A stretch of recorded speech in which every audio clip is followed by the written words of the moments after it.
আল্লাহর নবী সাল্লাল্লাহু আলাইহি ওয়াসাল্লাম বলেছেন ওযুর শেষে একটা দোয়া রয়েছে, যে দোয়াটা যদি কোনো মুসলমান পাঠ করে তাহলে আল্লাহ পাক রব্বুল আলামিন যে জান্নাতের 8টা দরজা রয়েছে সেই 8টা দরজা খুলে রাখবেন।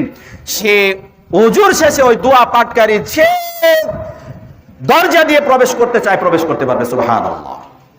সেই দোয়াটা কি? সেই দোয়াটা সুন্দর একটা দোয়া। আশহাদু আল্লা, পড়েন আমার সাথে, আশহাদু আল্লা ইলাহা ইল্লাল্লাহু ওয়াহদাহু লা শারীকা লাহু ওয়া আশহাদু আন্না মুহাম্মাদান আবদুহু ওয়া রাসূলুহু।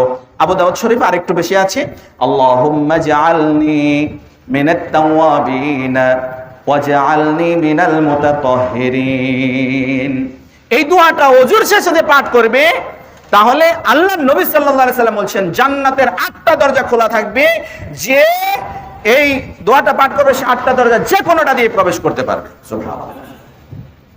আমরা এই যে এই দোয়াটা আমরা কিন্তু ওই যে ওযু করতে বসে অনেক গল্প ইচ্ছা করি, ওই ওযুর শেষে দোয়াটা পড়তে ভুলে যাই, পড়ি না। অনেকেই বেখেয়ালে এই দোয়াটা পড়ি না। দোয়াটা কিন্তু আসলে অনেক কঠিন নয়, পরেরটুকু যদি না পারেন অন্তত পক্ষে এই কালেমা তো অন্তত পক্ষে আমাদের মুসলমান হিসেবে, মুসলিম হিসেবে প্রত্যেকের মুখস্থ থাকা উচিত, দরকার। আশহাদু আল্লা ইলাহা ইল্লাল্লাহ ওয়াহদাহু লা শারীকা লাহু ওয়া আশহাদু আন্না মুহাম্মাদান আবদুহু ওয়া রাসূলুহু। এটুকু তো আমাদের মুখস্থ থাকা উচিত। তো অন্তত পক্ষে এই দোয়াটুকু পড়বেন। আমাদের সমাজে একটা প্রচলিত একটা আছে যে আসমানের দিকে শাহাদাত আঙ্গুলি দিয়ে তারপরে দোয়াটা পড়তে হবে। না, আপনাকে আসমানের দিকে শাহাদাত আঙ্গুলি উঠাতে হবে না। আপনি এমনি স্বাভাবিকভাবে ওযু শেষ আপনি এই দোয়াটা পড়তে পারবেন, এই দোয়াটা পড়বেন।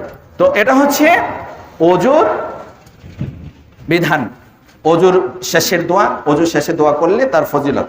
তো সম্মানিত